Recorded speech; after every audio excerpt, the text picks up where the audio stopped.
नमस्कार दोस्तों, मैं हूं परविंदर सैनी। दोस्तों, आईपीएस के सुसाइड के बाद अब लगातार जो है विरोध प्रदर्शन हो रहे हैं। इस मामले को लेकर अब खुलकर राजनीति भी होने लगी है कि आखिरकार एक आईपीएस ने क्यों और किस लिए सुसाइड किया। इस आईपीएस ने सुसाइड से पहले एक सुसाइड नोट भी छोड़ा है। दूसरी तरफ उनकी जो धर्मपत्नी है उन्होंने भी एफआईआर दर्ज करवाई है। इस पर भी सवाल उठ रहे हैं। उनका साफ तौर से कहना है कि उन्होंने जो मामले इस एफआईआर में उठाए थे, आखिरकार उन बिंदुओं को एफआईआर में दर्ज नहीं किया गया है। दूसरी तरफ अभी तक पोस्टमार्टम भी नहीं हुआ है। लेकिन इन सब के बीच सरकार ने जरूर रोहतक के एसपी को हटा दिया है। और इसी विषय पर चर्चा करने के लिए हमारे साथ झज्जर से इनेलो के जिला अध्यक्ष सतपाल पहलवान जी हमारे साथ हैं। पहलवान जी, आपका स्वागत है। धन्यवाद परमिंदर जी, आपका स्वागत, अभिनंदन और तमाम आपके दर्शक साथियों को इंडियन नेशनल लोकदल पार्टी की परिवार की तरफ से सबको हाथ जोड़ करके नमस्कार। पहलवान जी, जिस तरीके से एक आईपीएस लेवल का अधिकारी सुसाइड करता है तो इसके क्या मायने निकाले जाएं? इसका मायना परमिंदर जी, मैं तो एक बात मान के चलता हूं, अगर इतने सीनियर अधिकारी जो एडीजीपी के पद पर थे और वो अगर इस किस्म का कदम उठाते हैं तो कोई ना कोई बात तो रही होगी। ऐसे तो कोई अपने प्राण देता नहीं। जहां तक बात आप कर रहे हो तो इससे ज्यादा दुर्भाग्यपूर्ण मैं नहीं मानता किसी प्रदेश का एक इतना बड़ा अधिकारी और वो आत्महत्या करता है, तो वो मैं ये मानता हूं कि ये इससे दुर्भाग्यपूर्ण बात हरियाणा प्रदेश की सरकार और हरियाणा प्रदेश की जनता के लिए हो नहीं सकती। क्योंकि एक सीनियर अधिकारी बनने में अनेकों वर्ष लग जाते हैं। आपको कठिन तपस्या करके एक आदमी आईपीएस क्लियर करता है और वो सर्विस करता है। संपन्न परिवार है, उस परिवार में तो बताया कि आईएएस और आईपीएस काफी हैं। और एक संपन्न परिवार, एक सभ्य परिवार, एक पढ़े लिखे व्यक्ति ऐसे तो परमिंदर जी को कदम उठाएंगे नहीं। जहां तक पोस्टमार्टम की आपने बात करी तो वो उनके परिवार का अपना निजी मामला है। हमारी पार्टी के सुप्रीमो राष्ट्रीय अध्यक्ष चौधरी अभय सिंह चौटाला जी ने भी कहा है कि भी हमारी पार्टी आईपीएस के परिवार के साथ खड़ी है ताकि इनको न्याय मिले। और सरकार से अपील भी उन्होंने करी है कि भी इस मामले को पूर्ण रूप से तय तक जा करके इस परिवार को न्याय दिलवाने का काम सरकार करे। पहलवान जी, जिस तरीके से जो उनकी धर्मपत्नी है आईएएस हैं, उन्होंने मांग की है कि जो रोहतक के एसपी हैं गिरफ्तारी होनी चाहिए और उन्होंने ये भी कहा कि जो डीजीपी है उनको हटाना चाहिए। लेकिन अभी तक सरकार ने रोहतक एसपी को जरूर हटाया है, लेकिन डीजीपी के खिलाफ कोई कार्रवाई नहीं की है। तो आपको क्या लगता है कि क्या सरकार यहाँ पर किसी को बचाने का प्रयास कर रही है, सरकार ठीक काम कर रही है? परमिंदर जी, वो पढ़ी लिखी महिला है, वो अनपढ़ तो है नहीं और सीनियर आईएएस अधिकारी हैं वो। और वो मुख्यमंत्री जी के साथ बाहर भी गई हुई थी। और आज अगर मैं ठीक हूं तो 4-5 दिन के लगभग हो चुका है यह हादसा हुआ। बिल्कुल। और अब तक अंतिम संस्कार नहीं हुआ है, पोस्टमार्टम ही नहीं हुआ है। पोस्टमार्टम नहीं हुआ है, अंतिम संस्कार भी नहीं हुआ है। जबकि हमारे यहाँ संस्कार ये है कि 20 दिन छिपने से पहले आदमी को दाग आ जाना चाहिए।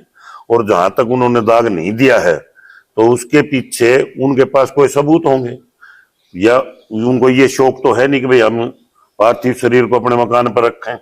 क्योंकि क्रिमिनेशन तो अंतिम संस्कार तो अपनी सभ्यता के अनुसार किया जाता है। लेकिन जब जैसा आपने बताया तो ये सरकार की ही ढिलाई है, या तो सरकार उसकी तय तक जाने का काम करे। जैसा ही आपने कहा कि रोहतक एसपी को जो हटाया गया वो भी लोगों के दबाव के सामने सरकार को झुकना पड़ा। सरकार को चाहिए कि इसकी जितनी जल्दी से जल्दी हो इंक्वायरी करा करके इसके ऊपर कम फैसला लेने का काम करे। पहलवान जी, जिस तरीके से जो उन्होंने सुसाइड नोट छोड़ा है उसमें तकरीबन उन्होंने 15 अफसरों के नाम लिखे। उन्होंने कहा कि एससी होने की वजह से मुझे प्रताड़ित किया गया, मेरे खिलाफ साजिश रची गई। तो क्या आपको लगता है कि उसमें कुछ अधिकारी रिटायर भी हो चुके हैं? क्या आपको लगता है कि सरकार उनके खिलाफ कोई एक्शन लेगी? परमिंदर जी, ये जांच का विषय है, इस पर टिप्पणी करना मैं उचित नहीं मानता। क्योंकि जैसा आपने बताया कि भी उन्होंने 13-14 आदमियों का नाम है, वो तो जग जाहिर है, सोशल मीडिया पे भी है, इलेक्ट्रॉनिक मीडिया पे भी है, प्रिंट मीडिया पे भी है। और ये जांच का विषय है। उन्होंने जो उस परिवार ने, या जो हमारे आईपीएस थे भाई पूर्ण कुमार जी, उन्होंने जो नोट बना कर दिया है उसकी जांच तो सरकार कराए। उन्होंने तो सीधे सीधे आक्षेप लगाए हैं। डीजीपी हरियाणा पर बिजारनिया जी पर और अनेकों अधिकारी हैं, आईएएस भी हैं, आईपीएस भी है इसमें। तो ये जांच का विषय है, इस पर मैं ज्यादा बोलना उचित नहीं मानता। ये काम सरकार का है, क्योंकि वो अधिकारी हरियाणा प्रदेश की सरकार के तहत था। तो सरकार को ये चाहिए कि जब एक अधिकारी के प्रति अगर सरकार का रवैया ठीक होगा तभी तो प्रशासनिक अधिकारी ठीक काम करेंगे। अन्यथा एक सीनियर अधिकारी की इस प्रकार से हो जाती है तो प्रदेश के आम नागरिक के बारे में फिर सरकार की सोच क्या है? पहलवान जी, एक बयान जो है अब चौटाला का सोशल मीडिया पर खूब वायरल हो रहा है, जी। जिसमें वो कह रहे हैं कि इसमें पूछा गया कि भाई एक आईपीएस ने आत्महत्या की है, तो उनका इस तरीके का कहना था कि भाई हम क्या करें। वो उस बात का भी क्लियरिफिकेशन आज भाई साहब ने किया है। वो जो बयान भाई साहब का दिखाया जा रहा है ना, वो तोड़ मरोड़ करके दिखाया जा रहा है। उनके सामने जब ये बात आई, जैसा ही आप मेरे से प्रश्न कर रहे हो और मैं उस चीज के बारे में अनभिज्ञ हूं, अकस्मात आप आकर के अगर कोई प्रश्न पूछो कि भाई पूर्ण कुमार जी ने सुसाइड क्यों कर लिया, और मेरे को उस बात की पूरी नॉलेज नहीं, तो मैं उसके बारे में आपको बयान तो दे नहीं सकता। तो चौधरी अभय सिंह जी ने यही बात कही थी कि भाई मैं उस चीज के बारे में अनभिज्ञ हूं, मुझे पूरी जानकारी नहीं है, ये जानकारी भी मुझे आपसे मिली है, इसलिए मैं इसके ऊपर अभी कोई वक्तव्य नहीं दूंगा। और वो कुछ साथी होते हैं, आपने पता है, उन्होंने अपनी टीआरपी से मतलब होता है। और उस बात का क्लियरेंस आज चौधरी अभय सिंह जी यहाँ प्रेस कॉन्फ्रेंस में, आप भी शायद थे वहां पर, उन्होंने ये चीज क्लियर कर दी। चौधरी अभय सिंह जी तो एक इस किस्म के आदमी है कि इस मामले में सबसे आगे हमारी पार्टी के जो प्रदेश अध्यक्ष हैं और एक्स डीजीपी महेंद्र सिंह मलिक जी, फौरी तौर पर चौधरी अभय सिंह को पता लगने के बाद उस अपना जो पी अवनीत कुमार जो हैं, उनकी धर्मपत्नी जो हैं, उनके पास गए हैं। पार्टी की तरफ से यह आश्वासन दिया गया है कि इंडियन नेशनल लोकदल पार्टी का हर एक कार्यकर्ता आपके इस दुख की घड़ी में आपके साथ खड़ा है, जहां कहीं भी हमारी जरूरत पड़े हम आपके साथ चलने के लिए तैयार हैं। पहलवान जी, पिछले कुछ समय से देख रहे हैं कि नेलो पार्टी में लगातार ज्वाइनिंग हो रही है। आज भी काफी सारे जो साथी हैं उन्होंने नेलो पार्टी को ज्वाइन किया है, तो क्या मिशन है आगे अब नेलो पार्टी का? इंडियन नेशनल लोकदल पार्टी का मिशन परमेंद्र जी केवल मात्र एक है। जिस प्रकार से आज किसान परेशान है, जिस प्रकार से आज नौजवान परेशान है, जिस प्रकार से प्रदेश की कानून व्यवस्था ठप है और अपोजिशन उसमें बोलने का काम नहीं कर रही, और जो ये धड़ाधड़ ज्वाइनिंग जो हो रही है, जो आप देख रहे हो, प्रजातंत्र के अंदर जनता मालिक है और जनता ही आपको अर्श पर पहुंचाती है और जनता ही आपको फर्श पे लाती है। जनता ने 3 बार कांग्रेस पार्टी के लोगों को अवसर देने का काम किया, और मैं ये मान कर चलता हूं कि अब की बार जो सुनहरा अवसर था, इससे अच्छा अवसर किसी भी पार्टी के पास हरियाणा प्रदेश में कभी नहीं आएगा। और जो राज को खो करके इस हरियाणा प्रदेश की जनता के हितों को गिरवी रखने का काम किया, तो लोगों के अंदर एक ही भावना जागृत हुई कि भाई अगर आज इस प्रदेश को कोई बचा सकता है तो उस व्यक्ति का नाम चौधरी अभय सिंह चौटाला जी है। और अनेकों कार्यकर्ता साथियों ने आज आपके समक्ष शायद 60-70 साथी थे, उनमें बीडीसी के मेंबर भी थे, कुछ सरपंच भी थे। और ये सिलसिला भी यहीं रुकने वाला नहीं है, ये इससे भी ज्यादा तीव्र गति से आगे इंडियन नेशनल लोकदल पार्टी इसको बढ़ाने का काम करेगी, लोगों के हितार्थ और रक्षार्थ।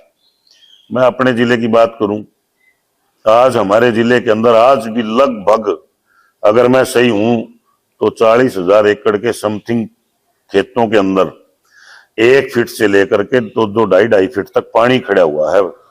ये सरकार की गलत पॉलिसी की वजह से ये काम हुआ।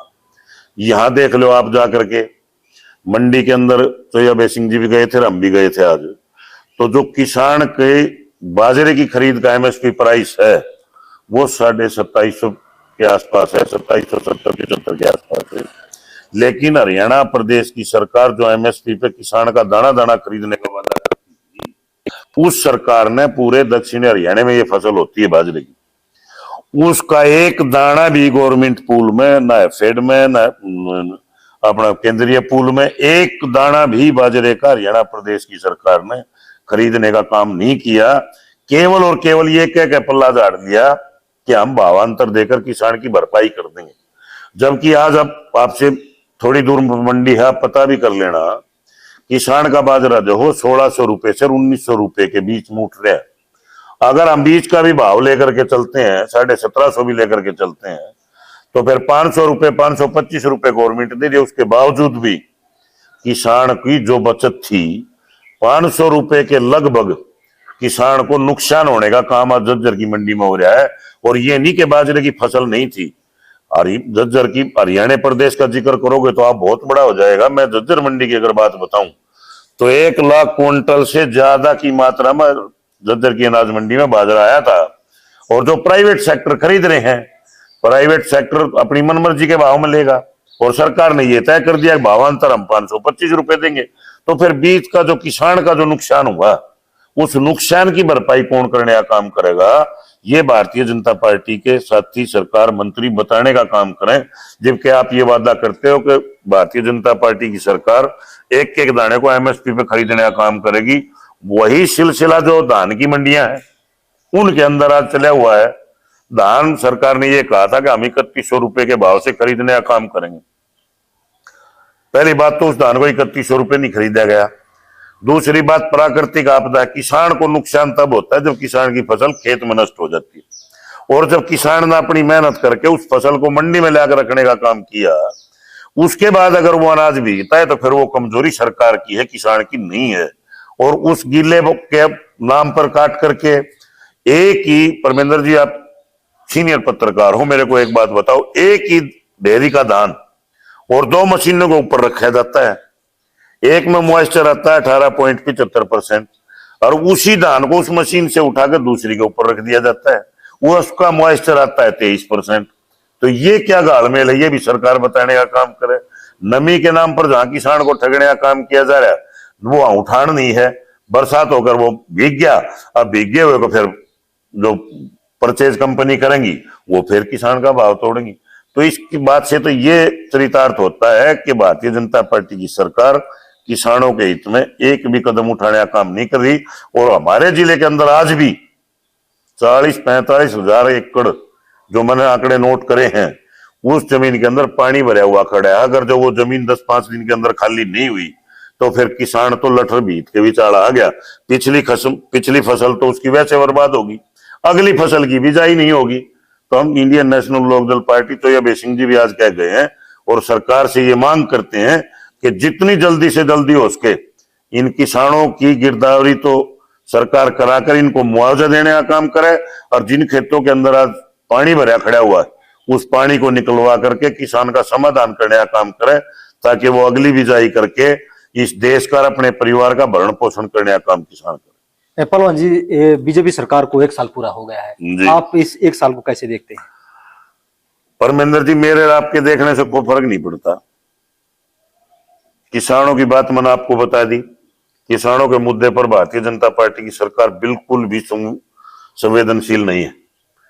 प्रदेश की कानून व्यवस्था आप देख लो। अभी आपने प्रश्न किया था किस किस्म से प्रदेश में एक सीनियर आईपीएस अधिकारी जब आत्महत्या कर लेता है तो फिर मारा राप कर जो आम ग्रामीण अंचल में बसने वाले जो लोग हैं उनका बची किया जाता है। कानून व्यवस्था के पर पूरी तौर पर भारतीय जनता पार्टी की सरकार फैल है। रोजगार का बड़े बड़े वायदे करे, रोजगार के वायदे तो कर लिए, लेकिन 1 साल के अंदर सरकार ये बताने का काम करे कि कितने साथियों को रोजगार दिए गए और कितने साथियों को नौकरी से निकाला गया HKRN के तहत। उस मोर्चे पर सरकार विफल है। प्रदेश में जो ये कहते थे कि भी अपराध, महिलाओं के ऊपर अपराध की संख्या घटेगी, वो भी निरंतर बढ़ती जा रही है। तो फिर सरकार से और मूलभूत की जरूरियात की जो चीज है वो सरकार मुहैया नहीं कराई तो फिर हम तो ये कह के चलेंगे कि 1 साल के अंदर नायब सैनी जी की सरकार केवल सो है, न तो किसी का भला करने का काम किया। और फिर एक बात और मैं आपके चैनल के माध्यम से बता देता हूं परमेंद्र जी, हमें आसान लगता है ये काम जो आज भारतीय जनता पार्टी की केंद्र की सरकार ने जो थैली देने का जो काम किया है और जिस अनाज के ऊपर आज इस भारतवर्ष की 80 करोड़ आबादी जो अनाज से पड़ रही है।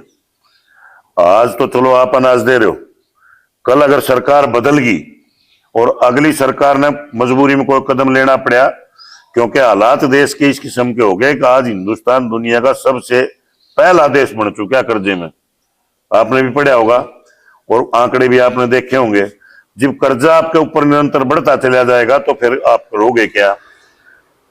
तो जिस किस्म से ये पॉलिसी चलाई गई है, ये मैं इस पॉलिसी को बहुत ही कंडम पॉलिसी मानता हूं। चाहे आप रोजगार दे दो, कम वेतन में दे दो, 50,000 की बजाय 25 का दे दो, 25 की बजाय 20 का दे दो। आज जो वृद्ध आदमी है वो तो अपना भरण पोषण कर लेगा, लेकिन जो उसकी जनरेशन आने वाली जो पीढ़ी है वो भी काम कर नहीं कर राजी आज के दिन, क्योंकि पता है कि सरकार दे रही है, हम खा रहे हैं।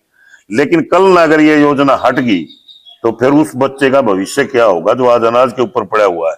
इसलिए सरकार को नौकरी के नए साधन सृजित करने चाहिए, और जितने युवा साथी हैं या इन फैक्ट्री लगाओ, आप उद्योग धंधे स्थापित करो, और अनेकों प्रयास करके आप रोजगार के साधन सृजित सरकार करे और युवा को रोजगार देने का काम करे। अन्यथा इसी तरीके से चलता रहा तो फिर देश जाएगा कहां।